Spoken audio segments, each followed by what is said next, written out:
Hello students, कैसे हैं आप लोग? बहुत बढ़िया, शाबाश। तो देखिए, आज हम डिस्कस करने वाले हैं graphical representation of motion. Motion का ग्राफिकल रिप्रेजेंटेशन, ग्राफ की हेल्प से हम मोशन को डिस्क्राइब करने वाले हैं।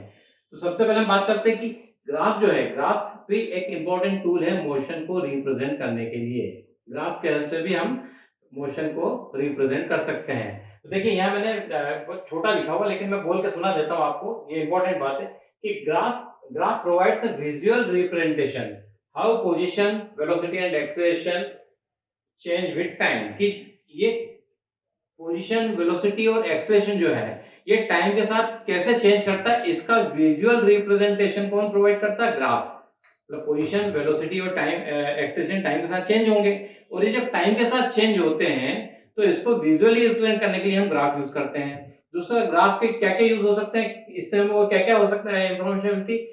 This is also help to compare motion of two object. दो ऑब्जेक्ट के मोशन को कंपेयर करने में हेल्प करता है ये।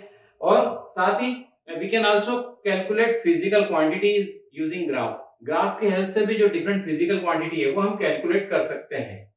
और साथ में ही ये हमें ये भी इंफॉर्मेशन प्रोवाइड करता है कि whether the motion of the object is uniform और नॉन यूनिफॉर्म। तो देखिए, कितनी बातें होती है कि हमें ये पता चलता है कि मोशन यूनिफॉर्म है या नहीं है, नॉन यूनिफॉर्म मोशन है, वो भी हम ग्राफ से पता कर पाएंगे। हम डिफरेंट फिजिकल क्वांटिटी का कैलकुलेशन कर पाएंगे ग्राफ की हेल्प से। और साथ ही हम इसका जो है कंपैरिजन, दो ऑब्जेक्ट की मोशन का कंपैरिजन भी ग्राफ की हेल्प से कर पाते हैं। समझ गया बेटा? बात समझ में? देखिए, ये लिखा है, अभी मैंने बोल दिया है, लेकिन इसको हम प्रूव करके बताएंगे कैसे होता है। तो देखिए, सबसे पहले ग्राफ प्लॉट कैसे करते हैं। तो कुछ डेटा गिवन होते हैं हमें। सबसे पहले हम बात करने वाले हैं पोजीशन टाइम ग्राफ की। हम सबसे पहले बात करेंगे पोजीशन टाइम ग्राफ की। तो इसमें प्लॉटिंग द ग्राफ में ग्राफ कैसे प्लॉट करना है, पोजीशन टाइम ग्राफ। तो उसके लिए हमें डेटा गिवन होंगे, पोजीशन और टाइम हमें दिया होगा, और वो जब दिया होगा तो उन डेटा की हेल्प से हम ग्राफ प्लॉट करेंगे। तो इसमें भी एक और चीज है कि जब ग्राफ प्लॉट करते हैं तो मोशन को डिस्क्राइब करने के लिए कि कोई एक फिजिकल क्वांटिटी, सिर्फ पोजीशन, वेलोसिटी और एक्सेलरेशन, टाइम के साथ दूसरी फिजिकल क्वांटिटी टाइम के साथ कैसे चेंज हो रहा है, उसके हेल्प से हम मोशन को डिस्क्राइब करेंगे, है ना। तो ये क्योंकि ये डिपेंडेंस कि ये एक्चुअल में बताएगा कि एक फिजिकल क्वांटिटी, कोई एक फिजिकल क्वांटिटी, वेदर इट में बी पोजीशन और वेलोसिटी और एक्सेलरेशन, ये कैसे डिपेंड करती है दूसरी फिजिकल क्वांटिटी टाइम के साथ के ऊपर, उस टाइम पे कैसे डिपेंड करेगी, वो हम ग्राफ की मदद से इसकी मोशन को डिस्क्राइब करने में हेल्प मिलती है। तो देखिए, सबसे पहले हम बात करते हैं पोजीशन टाइम ग्राफ की। तो देखिए, एक पहली टेबल देखेंगे अगर आप यहाँ, तो ये फर्स्ट रो में आपको टाइम दिया है, सेकंड रो में पोजीशन दी हुई है। इसकी हेल्प से हम ग्राफ को प्लॉट करेंगे। सबसे पहले हम देखते हैं, टाइम दिया है 0 second, 1 second, 2 second, 3 second, 4, 5 and 6। Okay, और उसके करस्पॉन्डिंग नीचे वाले रो में आपको पोजीशन दी हुई है, 0 metre, 20 metre, 40 metre, 60 metre, 80 metre, 100 metre and 120 metre. तो सबसे पहली कंडीशन ग्राफ प्लॉट करने की, बेटा ग्राफ पेपर आप सब फेमिलियर है, काफी लोअर क्लास से आप यूज करते आ रहे हैं, 6, 7, 8, है ना। तो ग्राफ पेपर जो होता है, अगर आपने देखा होंगे, उसमें छोटे छोटे से स्क्वायर ब्लॉक बने होते हैं। और अगर आप देखते हैं, एक पर्टिकुलर ब्लॉक बना होता है, उसमें ऐसे 10 वर्टिकल और हॉरिजॉन्टल ऐसे ब्लॉक बने होते हैं स्क्वायर के, है ना। ये टोटल 10 वर्टिकल भी होंगे, 10 हॉरिजॉन्टल भी होंगे। कुछ बच्चे उसको 1 से उस 10 जो ब्लॉक्स होते हैं उसको 1 सेंटीमीटर का कंसीडर कर लेते हैं मेजरमेंट करके स्केल से। तो हम यहाँ स्केल सपोज करनी पड़ती है। मतलब ग्राफ प्लॉट करने के लिए सबसे पहले कंडीशन क्या होगी, हमें एक स्केल सपोज करनी पड़ेगी सूटेबल, की वैल्यूज दी है हमें कि 0 सेकंड, 1 सेकंड, 2 सेकंड। तो ये जो डिवीजन है, छोटे छोटे से जो ब्लॉक्स बने हुए, जो भी मैंने आपको बना के बता दिया, तो इन ब्लॉक्स के हिसाब से क्या करना है हमें, ये छोटे छोटे जो ब्लॉक्स बने हैं, तो ये अगर छोटा एक स्क्वायर, 2, 3, 4 और ये 5, इन 5 के इक्वल हम एक सपोज कर लेते हैं कि 5 division is equal to 1 second. और यही 5 डिवीजन इज इक्वल टू, इधर अगर हम बात करते हैं तो क्या हो जाएगा, 20 मीटर, है ना। एक यूनिफॉर्म स्केल हमने सपोज कर ली कि वर्टिकल उसमें 5 डिवीजन। और जब ग्राफ प्लॉट करना, सबसे पहले हमें जो ग्राफ होता है, ग्राफ पेपर ऐसा पूरा जो पेपर होगा, तो उसमें हम बिल्कुल लास्ट वाले उस पर हम ऐसे दो एक्सिस बना लेंगे, एक वर्टिकल लाइन ड्रॉ करते हैं, एक हॉरिजॉन्टल, दोनों म्यूचुअली परपेंडिकुलर होगी, और जहां पे ये मीट करती है उस पॉइंट को हम बोल देंगे ओरिजिन, रेफरेंस पॉइंट बन जाएगा अपना, क्या होगा, रेफरेंस पॉइंट। और अब यहां से हम 5 डिवीजन पे जो वर्टिकल एक्सिस है, वर्टिकल लाइन जो ड्रॉ की, इस पे हम पोजीशन को मार्क करेंगे, ये लिखा है पोजीशन मीटर, है ना, पोजीशन इन मीटर। और हॉरिजॉन्टल एक्सिस है जो एक्स एक्सिस, इसको बोलेंगे एक्स एक्सिस। तो इस पे हमने टाइम को लिया है वो सेकंड में, ब्रैकेट में एस लिखा मींस सेकंड, टाइम सेकंड में है और पोजीशन है वो मीटर में। तो अब यहाँ 5 डिवीजन इज इक्वल टू, अगर हम बात करते हैं कि on X axis 5 division is equal to, हम ले लेंगे 1 second, and on Y axis 5 division is equal to 20 metre. ये इसका सपोज कर लिया हमने, ठीक है, क्योंकि सबसे पहले हमें वर्टिकल और हॉरिजॉन्टल लाइन ड्रॉ करनी म्यूचुअली परपेंडिकुलर, जहां दोनों मीट करती है वो ओरिजिन हो जाएगा, और उसके बाद हम हॉरिजॉन्टल डायरेक्शन में और वर्टिकल डायरेक्शन में पर्टिकुलर डिवीजन काउंट कर लेते हैं, उसके अकॉर्डिंग जो भी सुटेबल लगता है। ऐसा जरूरी नहीं मैंने 5 एग्जैक्ट 10 डिवीजन को भी ले सकते थोड़ा सा, और वो वास्ट हो जाएगा और कुछ नहीं है ना। तो ये हमने सुटेबल स्केल को सपोज कर लिया, वो स्केल सपोज करने के बाद जो वैल्यूज दी है उसके अकॉर्डिंग आप पॉइंट्स मार्क करते चले जाएंगे। अब मैं बेटा ये रब करना पड़ेगा, थोड़ी सी जगह की कमी है मुझे, है ना, तो ये मैं रब कर रहा हूँ, आपको समझ में आ ही गया होगा, तो ये रब करता हूँ और अब देखिए हम मार्किंग करते हैं। तो सबसे पहले 1 सेकंड, 0 सेकंड के करस्पॉन्डिंग 0 मीटर, तो सबसे पहला पॉइंट तो हमारा यहाँ मार्क हो गया ओरिजिन पे, रेफरेंस पॉइंट पे। उसके बाद दिखेगा आप कि 1 सेकंड के करस्पॉन्डिंग कितना, 20 मीटर, तो ये 1 सेकंड और ये 20 मीटर, तो ये दोनों आपस में ये, फिर 2 सेकंड के करस्पॉन्डिंग 40 मीटर है, ये 2 सेकंड के करस्पॉन्डिंग मैंने 40 मीटर को ले लिया।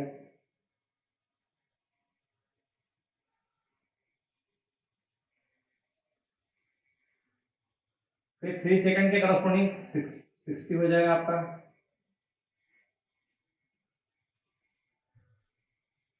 फिर 4 सेकंड के करस्पॉन्डिंग,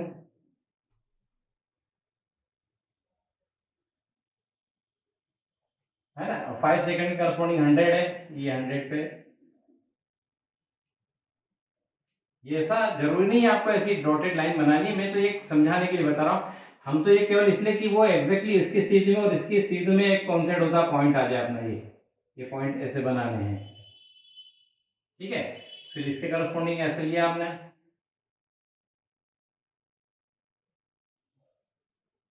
ये, और इन सब पोजीशन को ज्वाइन कर देंगे। ये स्ट्रेट लाइन ग्राफ जो मिला है, ये हो गया आपका पोजीशन टाइम ग्राफ इस पर्टिकुलर कंडीशन में। ये जो डेटा दिए हैं इनको लेके हमने ग्राफ बना लिया, ये स्ट्रेट लाइन ग्राफ मिल गया। और ये जो स्ट्रेट लाइन मिला है, ये स्ट्रेट लाइन ये कहाँ है, कैसी है, झुकी हुई है, it is incline to X axis, X axis पे झुकी हुई, इंक्लाइन की हुई है। एक ग्राफ अपने को मिल गया है। अब दूसरी टेबल में भी कुछ डेटा गिवन है, यहाँ भी हम इनको देखते हैं, इनको स्टडी करते हैं। यहाँ टाइम दिया 0 सेकेंड, 2 सेकेंड, 4, 6, 8, 10 एंड 12 सेकेंड्स, और करस्पॉन्डिंग पोजीशंस क्या दिए अपने को, 0, 1, 4, 9, 16, 25 एंड 36 मीटर। तो ये फिर वही एग्जैक्टली वही तरीका होगा, क्या होगा, पहले तो हम दो लाइंस ड्रॉ करेंगे, वर्टिकल और हॉरिजॉन्टल, जो इंटरसेक्ट करेगी वो पॉइंट अपना क्या हो गया, रेफरेंस पॉइंट। इस रेफरेंस पॉइंट को हम बोल देंगे ओरिजिन भी बोलेंगे, है ना। तो ये सबसे पहले मार्क किया, तो 0 सेकेंड पे 0 मीटर है, तो ये मार्क हो गया अपना।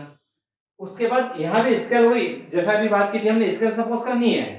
ग्राफ जब भी बनाना स्केल तो सपोज करना है, वो किसी भी नेचर का ग्राफ हो, किसी भी टाइप का, कोई भी दो क्वांटिटी है, पोजीशन टाइम ग्राफ आगे हम पढ़ेंगे, वेलोसिटी टाइम ग्राफ, तो जब जो भी होगा स्केल के बिना ग्राफ नहीं बनेगा। यहाँ भी हमने वही स्केल ले लिया, सपोज कि 5 division is equal to 2 second. अब यहाँ वैल्यू चेंज हो रही है टाइम की, तो 5 division equal to 2 second, change ये आएगा, समझ में आए। इधर था 5 डिवीजन इक्वल टू 1 सेकेंड, यहाँ हमने लिया 5 division is equal to 2 second. और इधर अगर हम वर्टिकल में बात करें तो 5 division is equal to 5 metre, 5 division is equal to 5 metre. यहाँ हमारा क्या था, 20 मीटर। ये चेंज आ गया है ना, समझ में आया बेटा आपको, क्योंकि वो as per the data given in the table, accordingly हम जो अपने लिए कन्वीनियंट होगा उसके अकॉर्डिंग हम वैल्यू लेके और ग्राफ का स्केल कंसीडर करेंगे, समझ में आया। अब वो स्केल हमने कंसीडर कर लिया, सपोज कर लिया है, तो देखिए ये 5 डिवीजन इज इक्वल टू 5 है, तो 1 डिवीजन 1 के इक्वल होगा, है ना। तो हम सबसे पहले 0 0 वाला मार्क हो गया।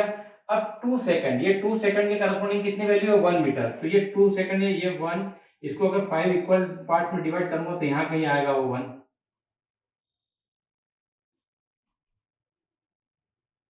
ये 1 आ गया यहाँ पे, इसको इधर लाते हैं तो, है ना। फिर 4 सेकंड की करस्पॉन्डिंग देखिए 4 मीटर, तो ये 5 से थोड़ा सा नीचे, एक डिवीजन नीचे रहेगा।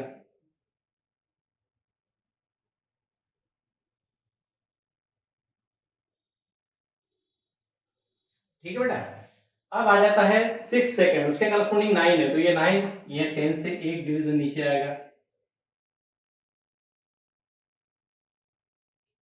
ठीक, ये 6 के करस्पॉन्डिंग हो गया। फिर 8 सेकंड की करस्पॉन्डिंग 16 है, तो ये 15 से एक ज्यादा आ जाएगा, ऊपर आ जाएगा।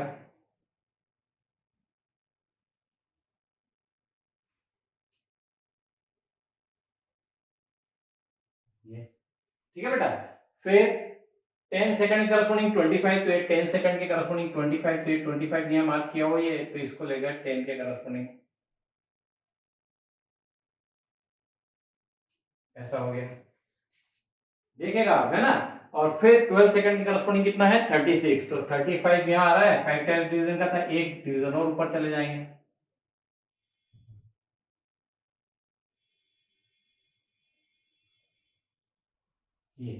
ये सारे हमने देखे जो वैल्यूज दिए हैं उसके अकॉर्डिंग 5 पॉइंट्स हमने 6 पॉइंट कितने 1 2 3 4 5 6 7 पॉइंट्स हो गए अपने जीरो के साथ में, है ना। ठीक, तो ये हमने मार्क कर लिए और इन सारे पोजीशंस को हम ज्वाइन कर देंगे। तो ये ग्राफ हमें मिल गया यहाँ पे भी। अब देखिए दोनों ग्राफ में कोई आपको अंतर नजर आता है, बताइए जल्दी से। यस यस, वेरी गुड बेटा, यही तो समझना है बेटा कि आपको दोनों ग्राफ में अंतर नजर आ रहा है। क्या नजर आ रहा है, ये एक स्ट्रेट लाइन है और ये कैसा है, एक कर्व शेप में ग्राफ आ रहा है, कर्व के शेप में, है ना। तो ये कर्व शेप का ग्राफ है, ये स्ट्रेट लाइन ग्राफ है। ठीक, अब यहाँ देखिए ये मैंने दो क्वेश्चन लिख रखे हैं। What the shape of the position time graph indicate about the nature of motion, है ना। ये आपके वहां हेडलाइन क्वेश्चन दिया हुआ बुक में ग्राफ के ऊपर। तो ये पोजीशन टाइम ग्राफ हमने ड्रॉ कर लिए हैं, दोनों कंडीशन में दो डेटा गिवन, दो टेबल में दो डेटा गिवन थे, उनके करस्पॉन्डिंग हमने उनकी वैल्यूज को देख के हमने ये दो ग्राफ बनाए। तो क्या पहले क्वेश्चन को हम यहाँ पे आंसर करने की कोशिश करेंगे। What does shape of the position time graph indicate about the nature of motion. तो पहला अगर ये देखते हैं तो ये स्ट्रेट लाइन है, स्ट्रेट लाइन ग्राफ है। तो क्या होगा, पोजीशन जो है ऑब्जेक्ट की वो देखिए equal change in the position in equal interval of time, हर एक सेकंड में वो 20 मीटर से चेंज हो रही है पोजीशन। डेफिनेशन याद कीजिए बेटा, हमने यूनिफॉर्म मोशन की डेफिनेशन में बताया था, when object is motion and it covers equal displacement in equal interval of time, है ना। ऐसा था, कुछ पढ़ा था कि equal change in position in equal interval of time then motion will be uniform motion, and when an object is in motion and it covers unequal displacement in equal interval of time then motion will be non uniform motion। ये definition थी। तो पहले तो आप एक table से ही identify कर सकते हैं कि देखिए यहाँ पे 0 20 40 60 80 100 120 और ये भी 1 सेकंड का डिफरेंस है। तो यहाँ आपको समझ में आ रहा है कि इक्वल डिस्प्लेसमेंट है या इक्वल चेंज इन पोजीशन है इक्वल इंटरवल ऑफ टाइम में, तो यूनिफॉर्म मोशन हो गई। टेबल की वैल्यू से भी समझ में आता है, लेकिन हम ग्राफ से वेरीफाई करने वाले हैं यहाँ पे। यहाँ देखेंगे तो देखिए 0 1 4 5 9 16, तो यहाँ पे क्या आ रहा है कि ये जो पोजीशन है चेंजिंग पोजीशन ये इक्वल नहीं है, unequal change in position in equal interval of time. Time interval क्या है 2 सेकंड का, हर दो कॉन्जिक्यूटिव पोजीशन में जो टाइम इंटरवल है वो कितना है 2 सेकंड का डिफरेंस है। तो ये हर 2 सेकंड में अनइक्वल रेट से चेंज हो रही है, अनइक्वल चेंज आ रहा है पोजीशन में, ठीक है। तो ये जो मोशन है कैसी होगी, नॉन यूनिफॉर्म मोशन हो गई, ठीक है। ये जो शेप बता दिया कि जब स्ट्रेट लाइन ग्राफ है, स्ट्रेट लाइन ग्राफ है, ये क्या होगा अपना, ये क्या रिप्रेजेंट करेगा यूनिफॉर्म मोशन को, यस। और ये जो कर्व शेप का ग्राफ है ये क्या रिप्रेजेंट करेगा, नॉन यूनिफॉर्म मोशन को। वेरी गुड, बहुत बढ़िया बेटा। देखो अब मैंने यहाँ पे भी जो लिखा था शुरू में उससे समझ में आ गया कि मैंने graph helps in comparing the motion of two object, ये तो अभी अपन बाद में आने वाले हैं। इन कैलकुलेटिंग फिजिकल क्वांटिटीज, ये भी हम बाद में बात करने वाले हैं, क्वेश्चन आने वाले हैं। आखिरी में देखा और in identifying whether the motion is uniform और नॉन यूनिफॉर्म। तो ग्राफ से हम आइडेंटिफाई करेंगे मोशन यूनिफॉर्म है या नॉन यूनिफॉर्म है। कैसे कि अगर स्ट्रेट लाइन ग्राफ है, straight line graph incline to X axis और टाइम एक्सिस, तो ये क्या रिप्रेजेंट करता है? यूनिफॉर्म मोशन को। और कर्व शेप का ग्राफ है तो ये क्या रिप्रेजेंट करता है? नॉन यूनिफॉर्म मोशन को। तो ये देखिए नेचर ऑफ मोशन हमने आइडेंटिफाई कर लिया ग्राफ की मदद से। हो गया कि नहीं हो गया? कर पाएंगे ना? बहुत आसान है बेटा, एक बार ढंग से समझ लेना है। मैंने आपको एक ही बात कही है कि only and only you have to pay attention, not money, you have to pay attention। केवल आप अपना अटेंशन पे कीजिए बेटा, अपना ध्यान यहाँ रखिए, आपको कोई दिक्कत नहीं आने वाली है, ये मेरी गारंटी है। कंडीशन एक ही है कि आपको अटेंटिव होना पड़ेगा, एक बार ढंग से समझ लेना है, उसके बाद आप अपने आप से प्रैक्टिस कीजिए। ये मैंने जो टेबल बुक में दी उसके हिसाब से कर दिया, ठीक है। आप ऐसे अपनी तरफ से कुछ डेटा बना लीजिए और उसके अकॉर्डिंग आप ग्राफ की प्रैक्टिस कीजिए। मेरी गारंटी बेटा आप परफेक्ट हो जाएंगे, कोई दिक्कत नहीं आने वाली। 2-3 बार ही प्रैक्टिस कर ली, 2-3 वैल्यू से ही। एक ये टेबल है, इसकी 2 टेबल और बना लो, 3 टेबल और बना लो, ऐसे अलग अलग वैल्यू की ऐसे इसमें बना लो। ये 3 यूनिफॉर्म 3 नॉन यूनिफॉर्म मोशन के लिए आप ग्राफ प्लॉट कर लो, आप परफेक्ट हो जाओगे।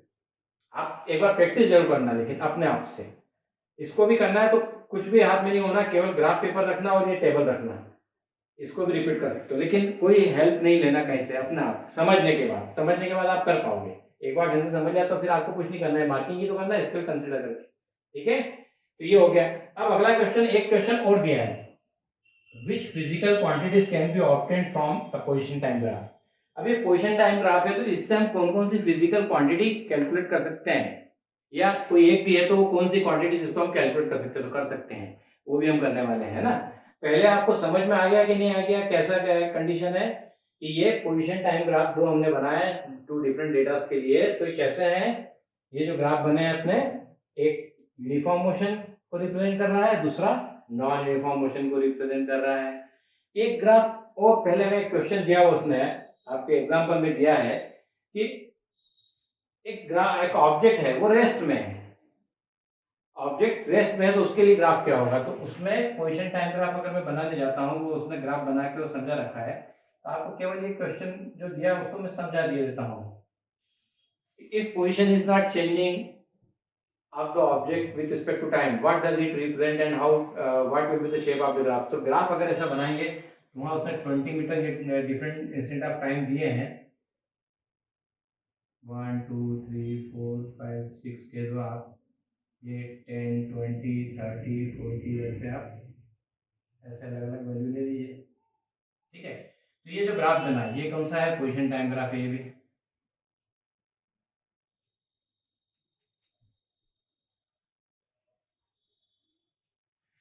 तो ये जो पोजीशन टाइम ग्राफ है A B, this is a straight line, this is a straight line horizontal to x axis और time axis। और जब ग्राफ ऐसे शेप में मिलता है position time graph horizontal parallel to x axis और time axis, what does it indicate, ये क्या इंडिकेट करता है, means position of the object is not changing with time, position of the object is not changing with time।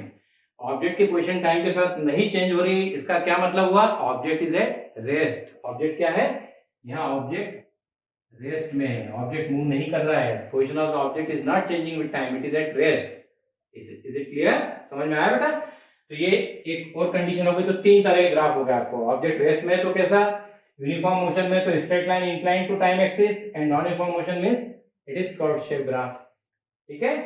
चलिए अब जो quantities है कि which physical quantities can be obtained from a position time graph, तो वो हम calculate करते हैं, ठीक है।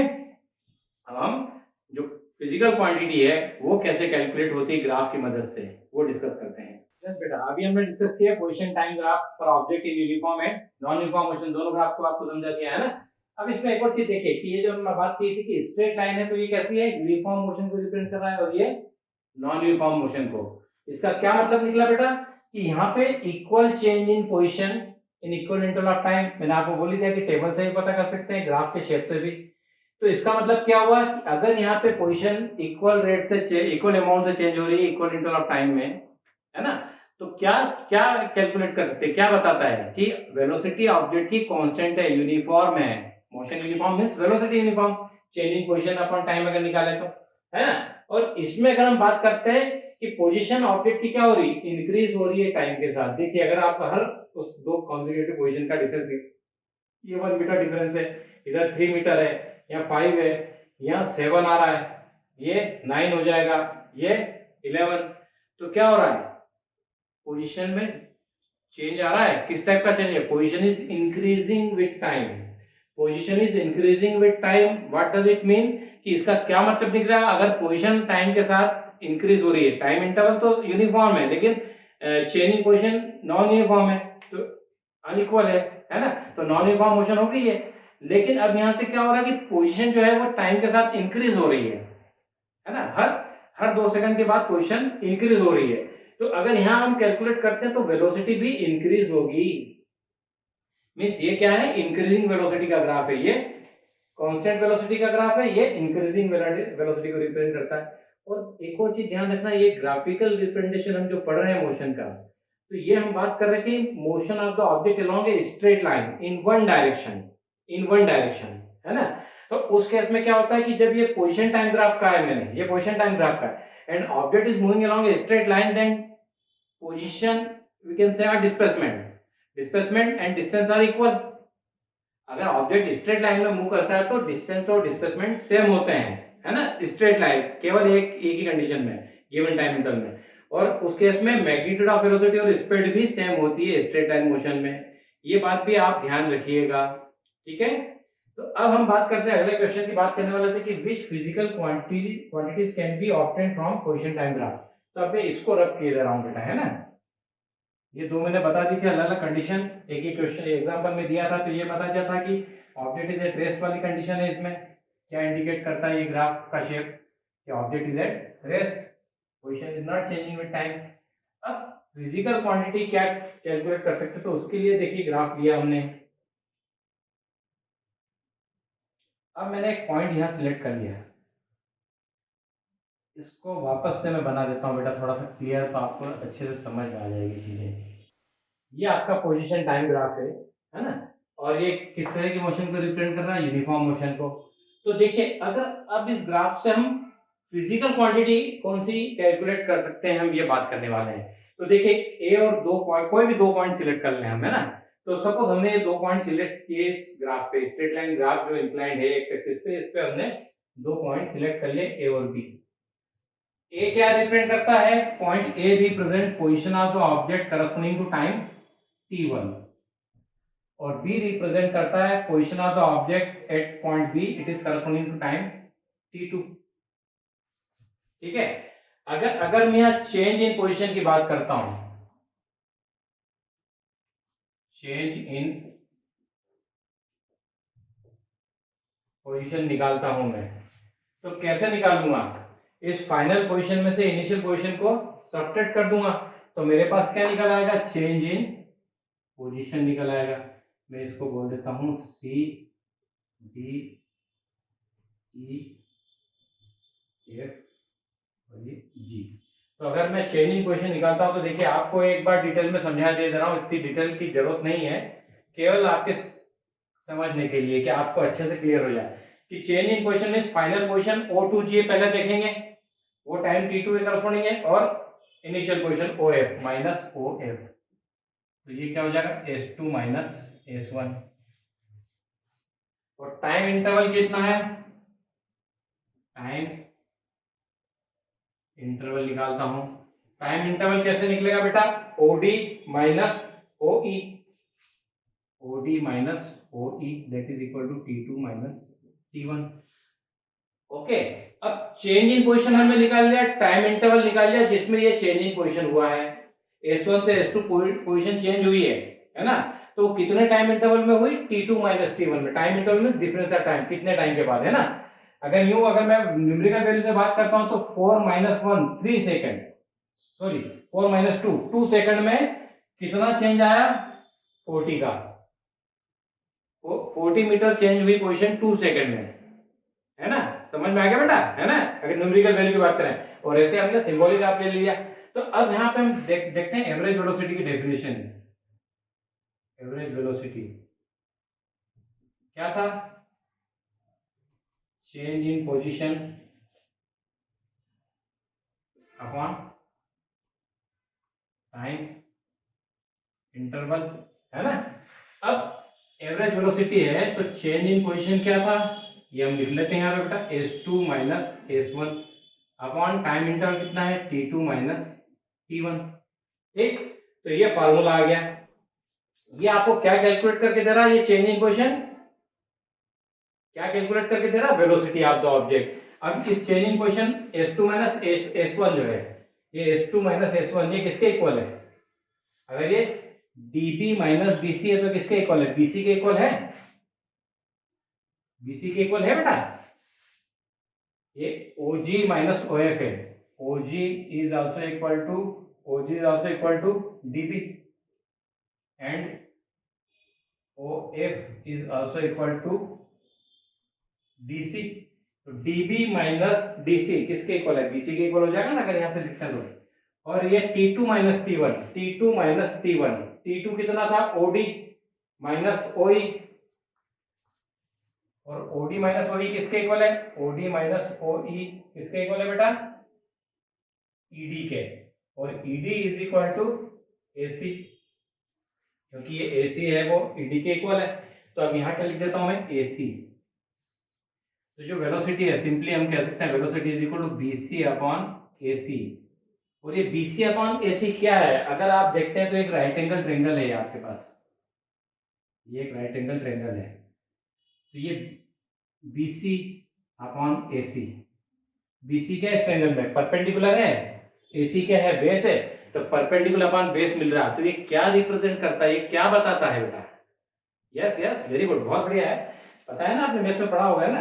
तो ये जो है परपेंडिकुलर अपॉन बेस है राइट एंगल ट्रायंगल का, तो ये क्या बताता है, इसका स्लोप बताता है। क्या है, स्लोप ऑफ AB। ये क्या बताता है, स्लोप ऑफ AB।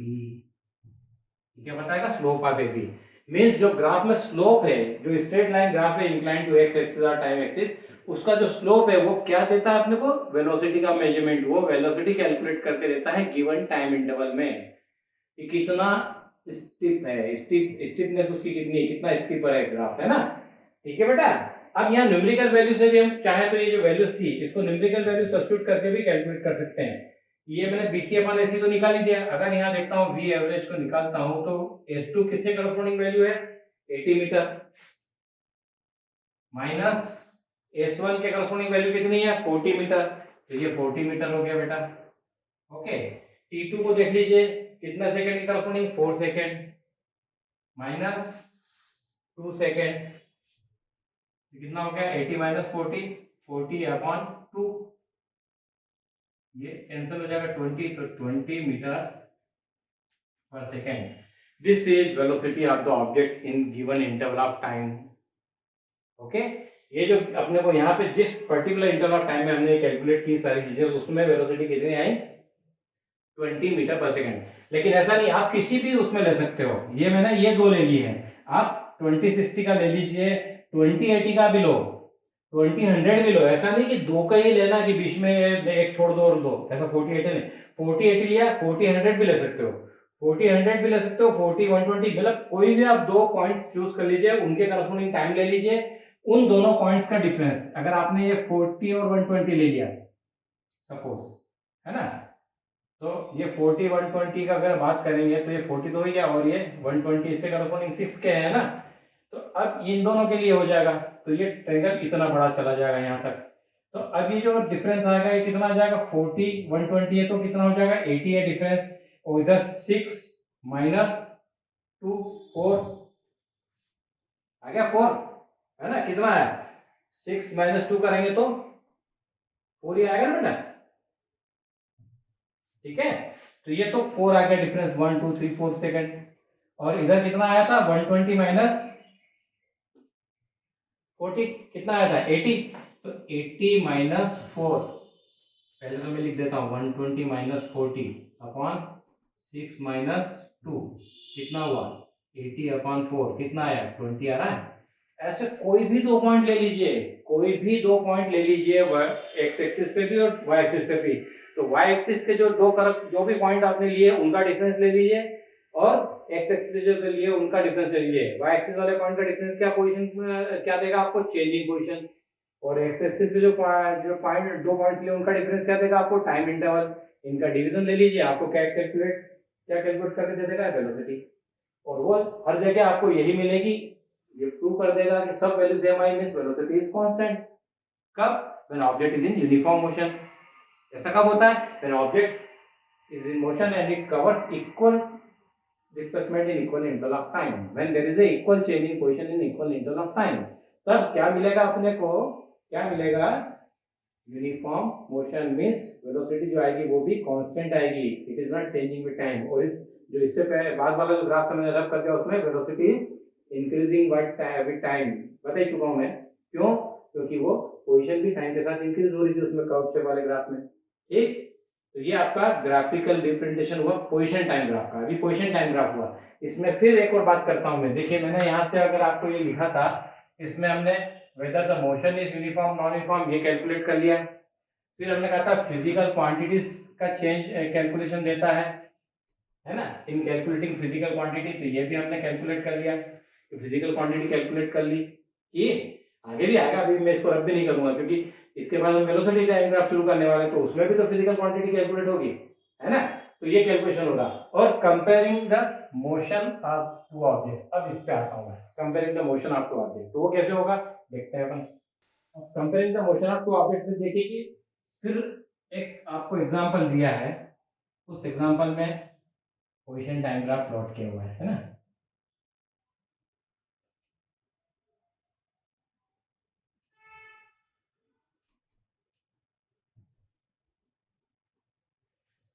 ये आपका एक्स एक्सिस हो गया, ये आपकी हो गई वाई एक्सिस। और इसमें देखिएगा बेटा दो ग्राफ दिए हैं ऐसे, ऑब्जेक्ट बी है या ऑब्जेक्ट ए, ये दो ग्राफ इस तरह से उसने प्लॉट किए हुए हैं। और इन दो ग्राफ को देख के आपको बताना है कि suppose here two different position time graphs are given, okay, two different position time graphs are given, and in a given time interval if we find out which which graph is having more velocity, किसकी velocity ज्यादा है, और which graph is moving faster, है ना, किसकी velocity ज्यादा है calculate करना है। ये आपका एग्जांपल दिया हुआ है। तो आप देखिए अगर हम ये given time interval, final position जहां आ गई वहां से हम टाइम इंटरवल में यहाँ पे आपको वर्टिकल लाइन ड्रॉ कर देता हूँ। देखिए ये टाइम इंटरवल इनका दोनों का सेम है, सेम टाइम पे ये इसकी फाइनल पोजीशन आ गई, इसकी फाइनल पोजीशन, और ये इधर चेंज इन पोजीशन निकालते हैं। अगर आप ये आ जाएगा इसका और इसका आएगा यहाँ पे। अगर आप change in position in given time interval दोनों के लिए सेम है, लेकिन चेंज इन पोजीशन निकालते हैं तो change in position of B is